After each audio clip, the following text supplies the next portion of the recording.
So here's the deal, I'm taking over your inheritance. If you've got a problem with that, we can just get divorced and you can disappear.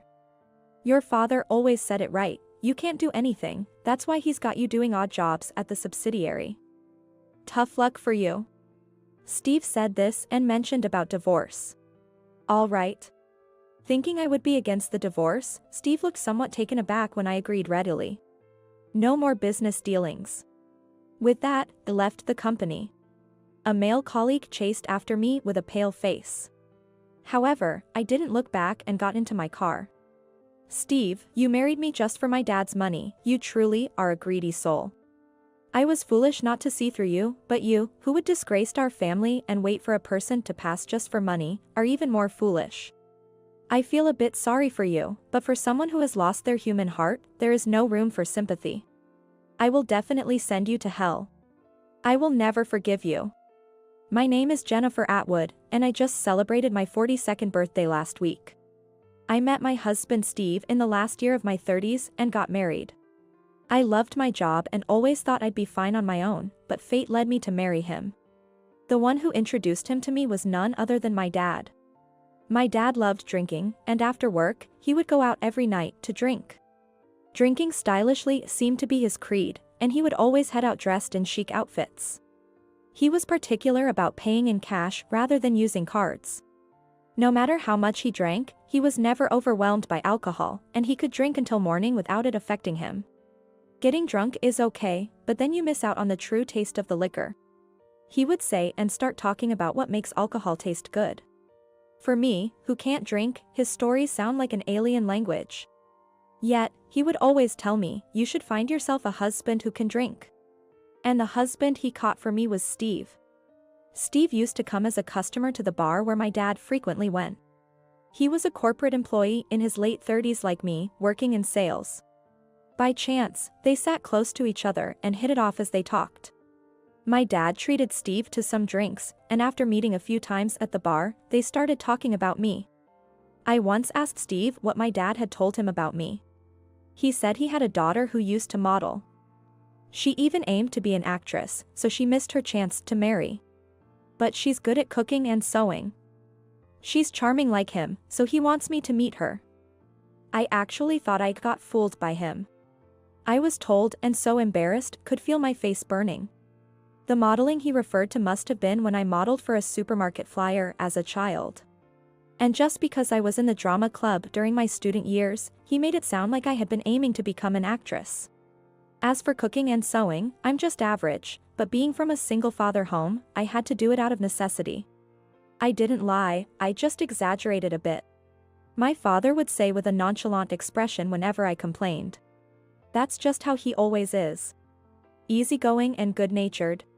Despite being an older man, he had many friends.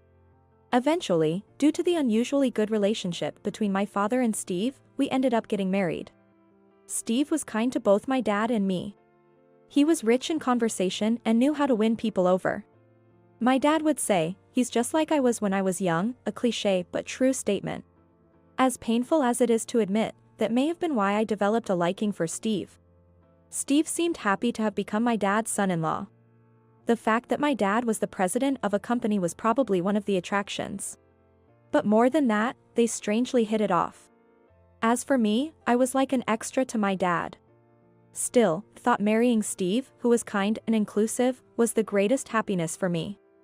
Looking back now, I should have been more cautious about choosing a spouse. Who could have imagined that this marriage, brought about by my dad, would turn into such hellish suffering? I never expected that my dad, who always had a way of stirring things up, would influence my marriage as well. It was about a year after Steve and I got married that my dad fell ill and was hospitalized. He always loved his drink, and it seemed his liver, which he had taxed since his youth, was now screaming for mercy. Dr. Connor, who is my dad's primary care doctor, and I had advised him to stop drinking alcohol. As a result, he was sulking on his hospital bed. Alcohol is the medicine of life. What do I have to live for now? He would complain daily. However, once he was allowed to walk around the hospital, he quickly made many friends there with his usual affability, which was surprising. He seemed to enjoy chatting in the playroom for a few minutes each day. I was relieved to see that my dad had found some joy. "How's your father doing?"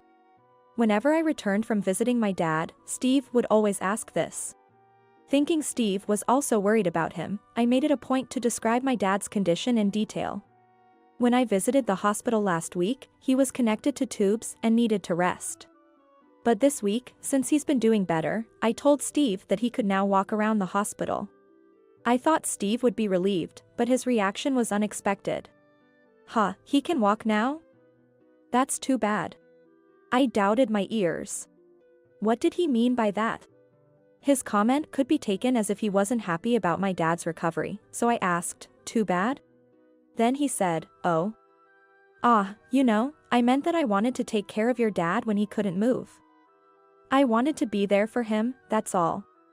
It's great that he can walk now, really." "Oh, but hey." Steve quickly changed the subject to talk about his work. He seemed a bit flustered but continued. "Our company just landed a major contract thanks to my efforts. It was a tough one to secure.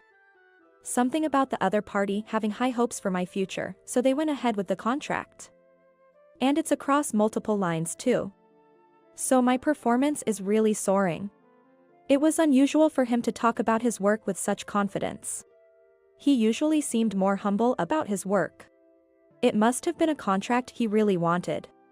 "Well, it's a complicated story for you who doesn't do much important work. Sorry, no offense intended, don't worry about it," Steve said and went back to his room.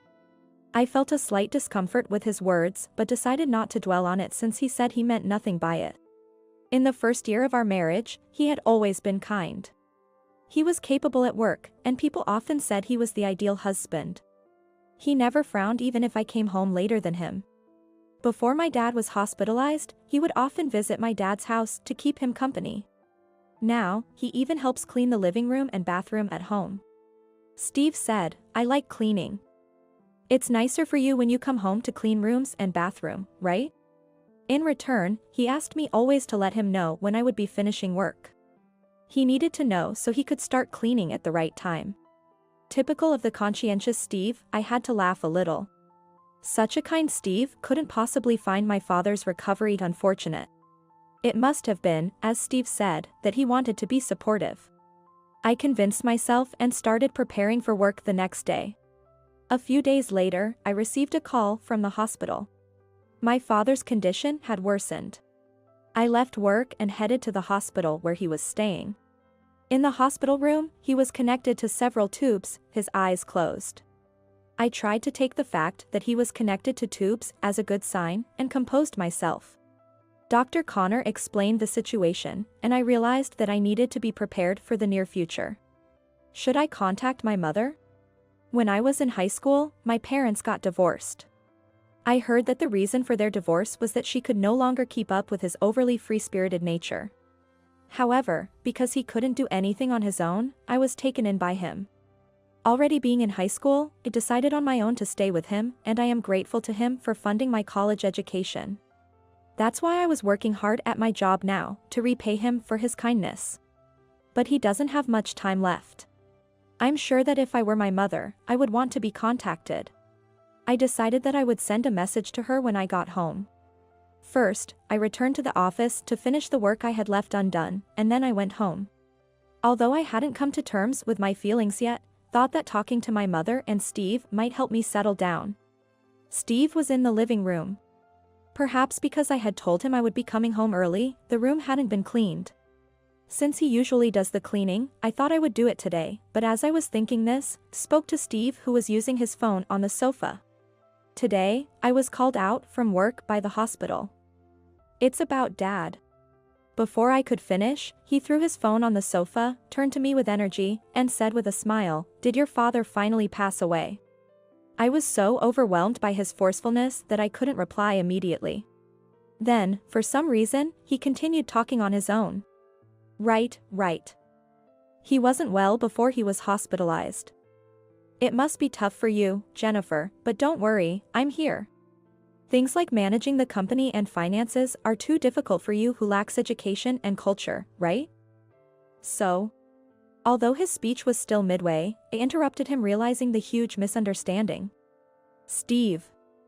It's okay, everything's okay. Dad's still alive. Thank you for all your concern, I said.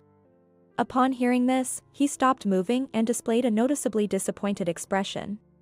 I couldn't understand why he would make such a face. He seemed to care about my dad's company and finances, but in the event of an emergency, I planned to consult the appropriate professionals. My dad has always strongly advised me not to discuss the management details with anyone close, even if they are family. Since Steve is just a salesperson at a company, my dad and I have not shared the specifics of our company with him. Perhaps sensing the situation, Steve had never asked us about it. Seeing Steve still looking disappointed, informed him about my dad's condition. So, it's a situation where we need to be prepared. Could you visit Dad soon, Steve? Then he looked up slightly, smiled gently at me, and stood up from the sofa. Understood. I'll go if I can, he said and went back to his room. His words echoed in my mind. In the adult world, I'll go if I can often equals I won't go. I silently watched as Steve walked away. My dad passed away 2 weeks later. The decline from his illness to his death felt incredibly fast. By the time his liver started screaming, it was already too late. During those 2 weeks, I stayed at the hospital overnight to keep an eye on his condition. Although he was connected to tubes until the end, it seemed he passed away without much suffering. During the last 2 weeks, many people who had been close to him came to visit his hospital room. Drinking buddies, old friends, and daily visits from people from my dad's and my company's. Even patients who had become his friends in the hospital came to his room to talk to my dad, who remained asleep. It was a 2-week period during which I truly felt that my dad was loved by many. However, despite the many visitors, Steve never once came to visit my dad. Though I had some expectation from his tone, I was utterly dismayed that he, having been so cherished by my dad, showed such callous disregard. I thought of asking Steve to help with the funeral arrangements, but I couldn't get in touch with him. When I contacted his company, they said he had taken bereavement leave. Yet he did not return home, and, ultimately, he did not show up at the funeral either. Although people from Steve's company came to offer their condolences, they were understandably puzzled by his absence. I was so busy after my dad passed away that I didn't even have time to cry. I felt guilty but had to ask my mom to help sort through the tedious paperwork. It was 10 days after my dad's death before I could finally settle down at home. During that time, couldn't get in touch with Steve at all. I was so worried he might have been in an accident. However, when I got home and saw him in the living room, I felt a bit relieved. Steve, what happened? You didn't come to the hospital, you weren't at home, and I couldn't reach you. Dad passed away, you know. Steve, who was still fiddling with his phone on the sofa, said without looking at me. Yeah, I know. It took longer than I thought since he collapsed. I was getting irritated, wondering how long he would make me wait. I couldn't understand his words. He must have known about my dad's death since he had applied for bereavement leave at work. So why hadn't he shown up at the hospital or the funeral? Despite any circumstances, I felt intense anger at his current comments. We've been married for a year. No, even before that, my dad treated you well, right? Why would you repay his kindness with such betrayal? At that moment, I felt tears about to come for the first time since his death. But I refused to let myself cry over such a thing, and I forced back the tears. What? Kindness? What are you talking about? It's the other way around. I married someone like you who can't do anything. If anything, I should be the one thanked by your father. You say I should come to the funeral, but if you needed me, you should have come to me. He burst into carefree laughter while still looking at his phone screen. Was this the kind Steve I knew? Was my belief that he adored my dad just an illusion? When I met him at the bar, another customer said, "That man is the president," so I approached him and buttered him up a bit. Then he started treating me nicely, and I thought, this guy is useful. My dad was pleased to have found Steve. He was genuinely happy, as if he had gained a son. Man, this past year has been torture. I had to be nice to you and suck up to your father, right? I couldn't have kept my motivation if I wasn't expecting some inheritance to come my way eventually. But I didn't expect him to fall ill so soon. Guess that was a stroke of luck. The kind Steve was indeed an illusion. I was so shocked that I couldn't move or speak. The tears I had been holding back flowed ceaselessly. So, I'll be managing your inheritance. If you have a problem with that, get divorced and disappear. But you can't actually divorce, can you? You can't do anything, right? Even your job is just menial, isn't it? Your father used to say so.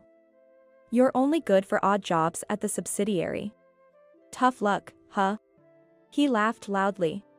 My tears had completely stopped, replaced now only by anger.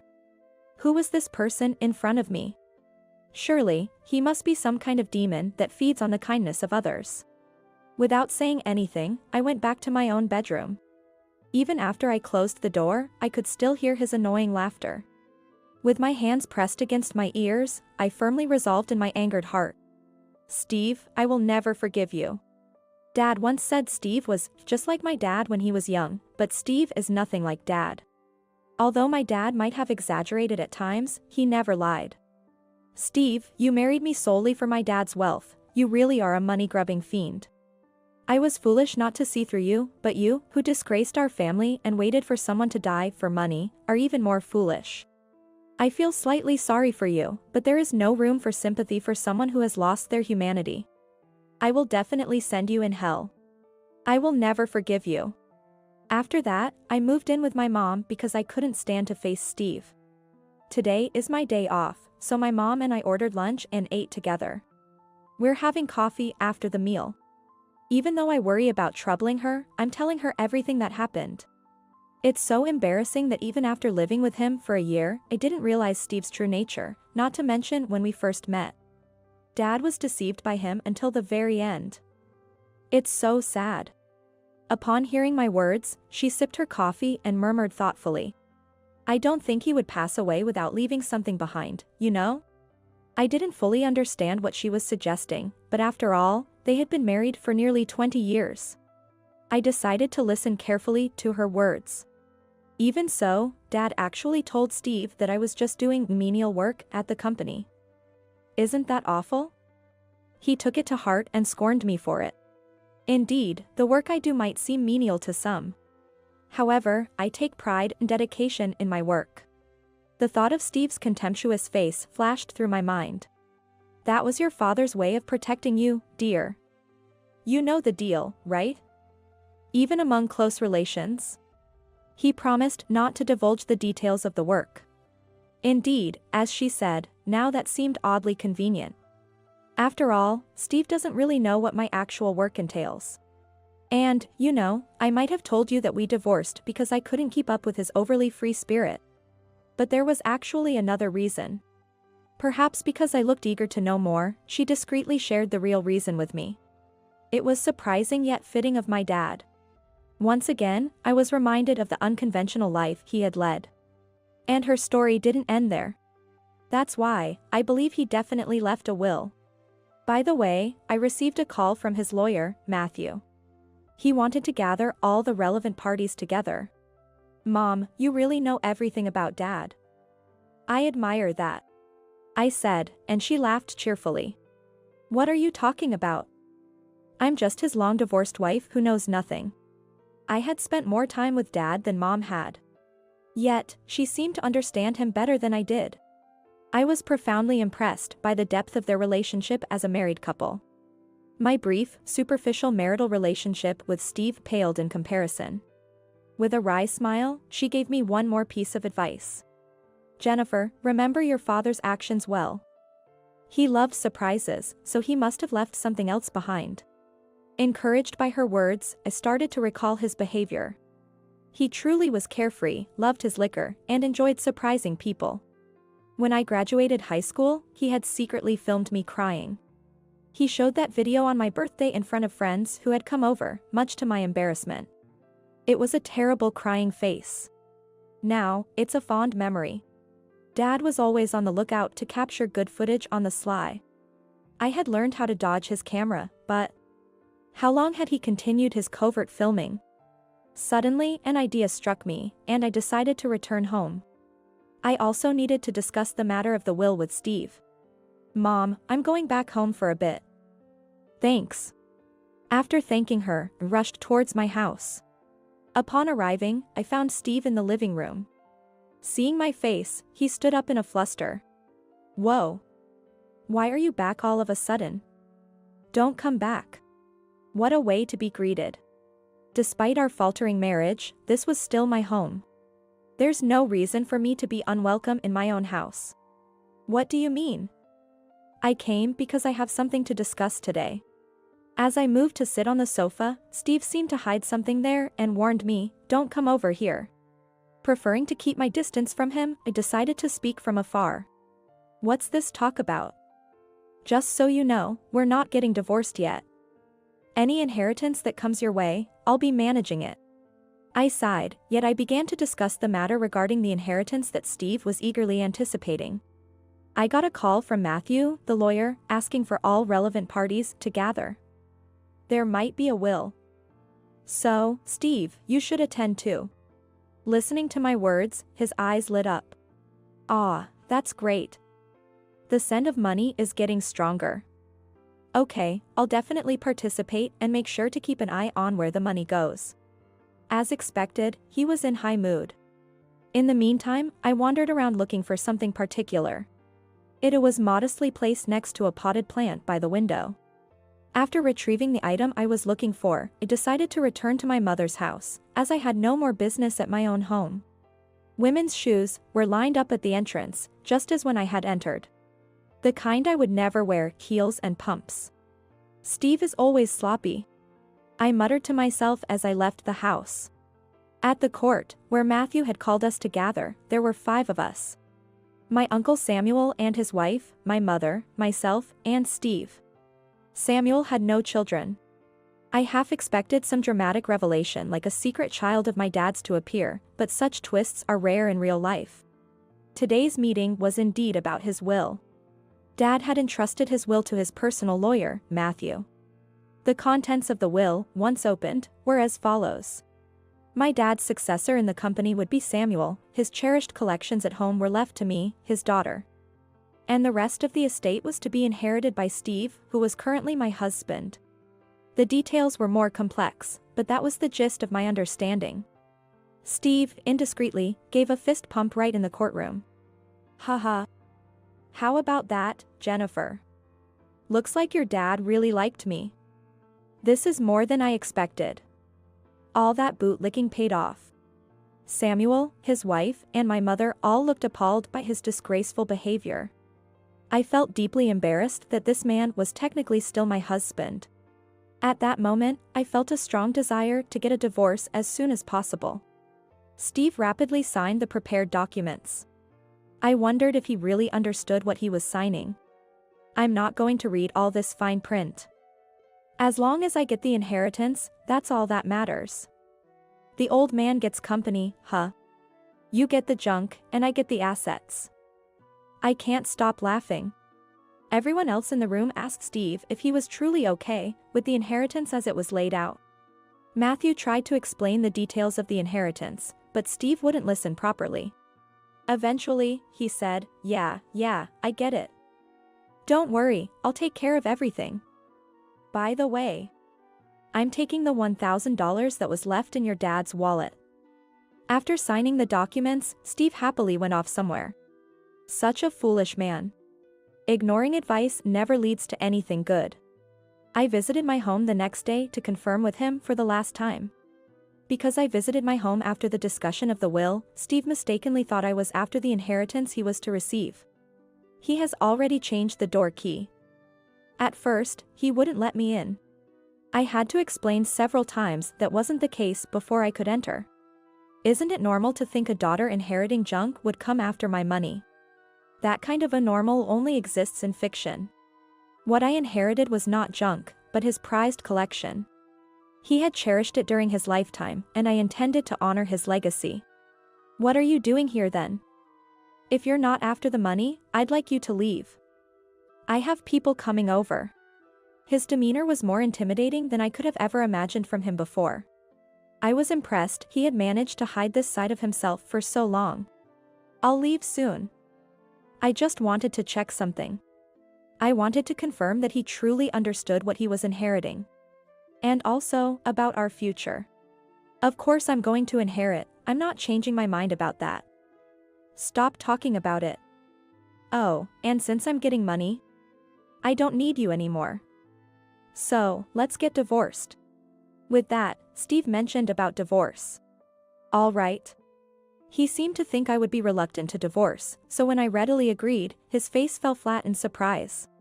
Yet, it seemed he couldn't resist throwing one more barb my way. Just try to scrape by doing menial work or whatever else on your own. It's pathetic, really, how your own father left you nothing. As Steve laughed mockingly, I decided to question him. Steve, you mentioned before that you closed a big deal, saying that they had high expectations for your future. Are you keeping up with the clients properly? I hope you're not just finishing contracts and forgetting about them.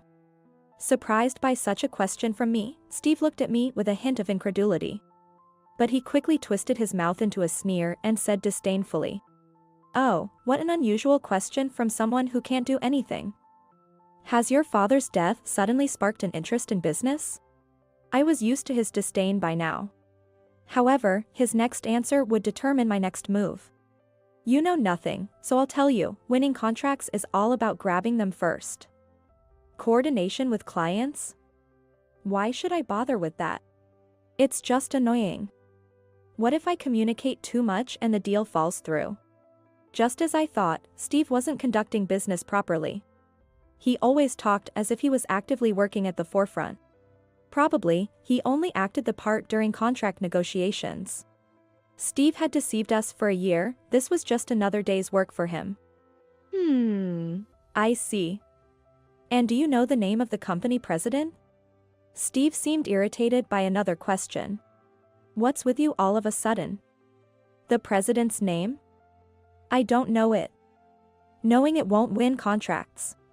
True, perhaps, but what company would want to deal with a salesman who doesn't even know the president's name? I gave Steve name card of my lawyer. From now, we can proceed with divorce through our lawyer. Bye, then. Steve looked puzzled. Don't ever come back. Well, eventually, it's Steve who will have to leave this house, but until that day, I'll leave him be. Just then, as I was leaving, a young woman entered the house. She looked at me quizzically. I sent her a serene smile, conveying that she shouldn't worry, we would be strangers in just a few minutes. I got into the car waiting on the street. First, to my lawyer please, I said to my driver, signaling there was still work to be done. After witnessing his behavior earlier, I had made up my mind. Steve, if you underestimate the world, or your job, you're going to learn a painful lesson. After I talked to my lawyer, I headed to the business district and had the car stop in front of a building. This was where Steve worked. I had visited several times, always appreciating the modern vibe of the entrance. When a male employee spotted me walking through the entrance, he hurried over, surprised. Ms. Atwood. I was actually planning to visit your company soon. What brings you here today? Are you alone? He was involved in that notable contract. Saving myself the hassle, I simply told him. No more business dealings. With that, I left the company. He followed me out, his face pale with shock. I didn't look back as I got into the car. I would send the details later, but any complaints or grievances should be directed to Steve. I hurried to my mother's house to prepare for the next steps. The barrage of furious calls from Steve started on the Monday after the weekend. Mondays are often filled with meetings, so I couldn't answer the phone. Actually, I have no intention of answering, whether I'm in meetings or not. Come over if you need something, Steve once said, didn't he? I waited for Steve in the president's office for our final confrontation. He's likely been instructed by his boss to come here, unaware that I would be present. Since it was a significant moment, invited my mother, who had supported me through everything, to have a ringside seat. Soon, there was a knock on the door. Ms. Atwood, I've brought Steve. Announced by my secretary, Catherine, as Steve walked in. Ah, excuse me. He muttered, his voice lacking any businesslike vigor. And clearly reluctant. The issue of a no more business dealings must have gotten him a serious scolding from his boss. He likely thought he was being summoned to apologize. Steve, long time no see. You look down. Are you eating well? My greeting probably caught him off guard, his eyes widening in shock. Jennifer? Why are you here? Because this is my office, my workplace. You weren't told in detail due to a promise with my dad. I'm the president of this company. Surprised? He shook his head vigorously, as if refusing to believe the reality in front of him. But the president was supposed to be your father. You were just doing menial work at a subsidiary, what's going on? Seeing his confusion, explained. My dad ran the older, family-inherited company. Recently, we founded this new company together. Dad was too busy with the old company, so he left this one to me. With our brainstorms, we built this company together, and it turned out to be a huge success. Now, this company employs over 9,000 people, all of whom are like family to me. You had a chance to know I was the president. Your company signed a contract with us, and you were in charge, weren't you? It's unheard of for someone in charge not to know the president's name. And not to communicate after signing the contract? That's just unacceptable. Please, have a long talk with the rest of the company about this. This wasn't just a comment as his ex-wife, but as a professional thoroughly disillusioned by Steve's attitude. Steve gritted his teeth in frustration, looking down.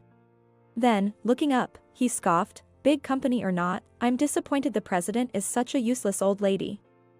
I refuse to contract with you. As if Steve had the authority to decide that on his own. Truly, he underestimated his job. As he tried to leave, my assistant stationed at the door pushed him back into the room. Steve, we're not done talking. It seems you've been unfaithful throughout our marriage, haven't you? My words made him flinch, but he quickly tried to regain his composure. That woman you saw me with the other day? I met her after we separated.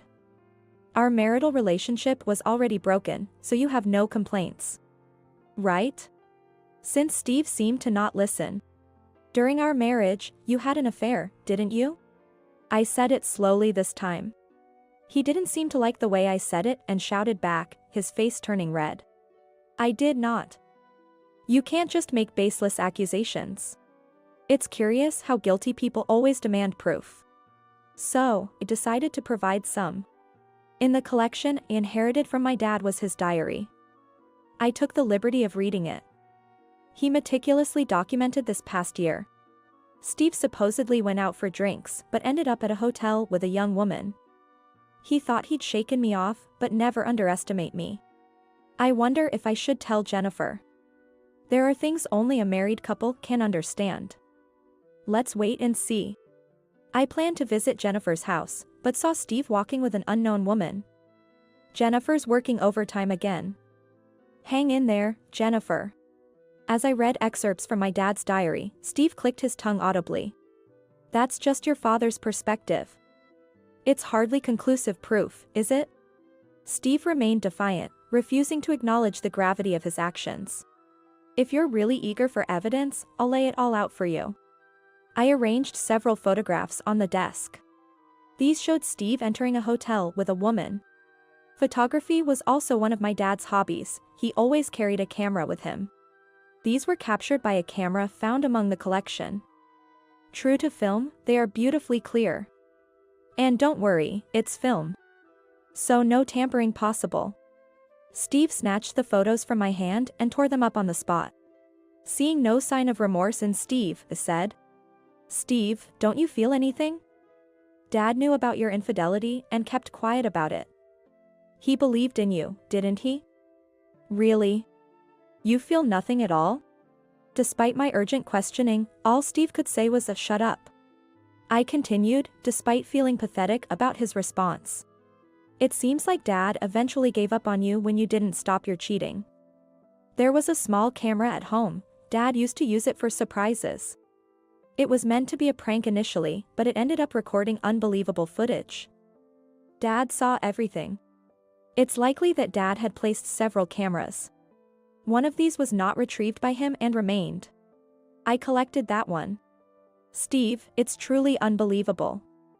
You brought your affair partner into our home, didn't you? It's all recorded by this camera. That's why you insisted inform you when I would be home and why you cleaned the living room and bathroom where you used it for your infidelity.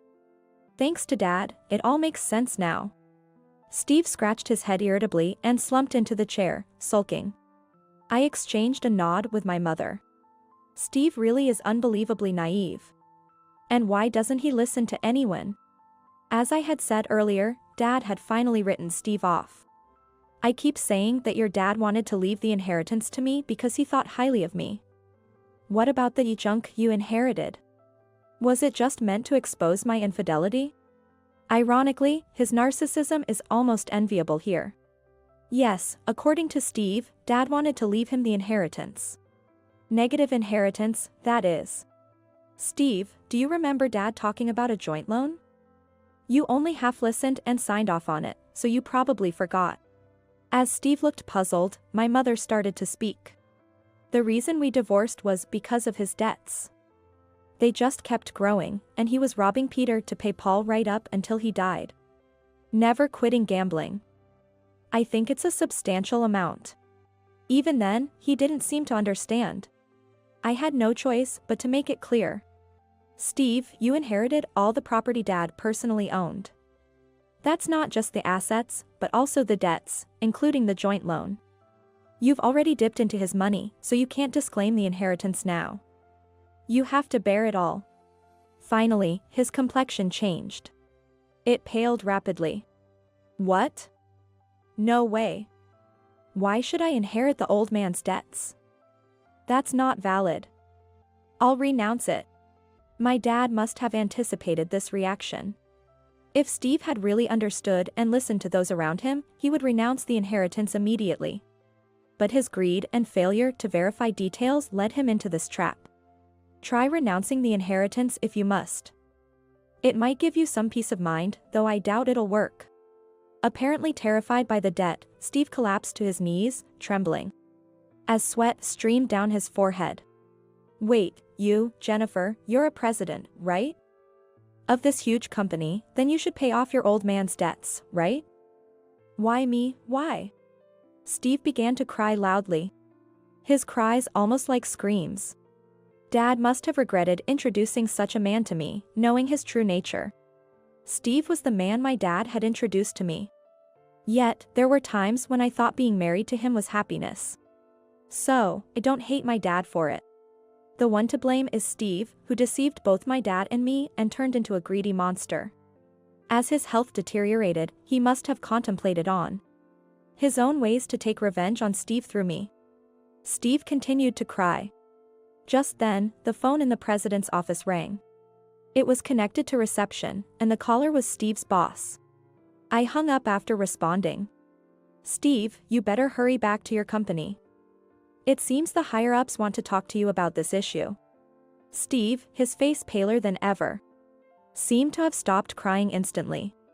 There you go, I have work to do, so off you go. Goodbye, Steve. I called out to my assistant waiting outside and sent a disoriented Steve back to his office. Hopefully, he makes it back to his company without issue. After the battle, I sat down with my mother in the lounge, soothing myself with some warm coffee. My office is on the 5th floor of a 15-story building.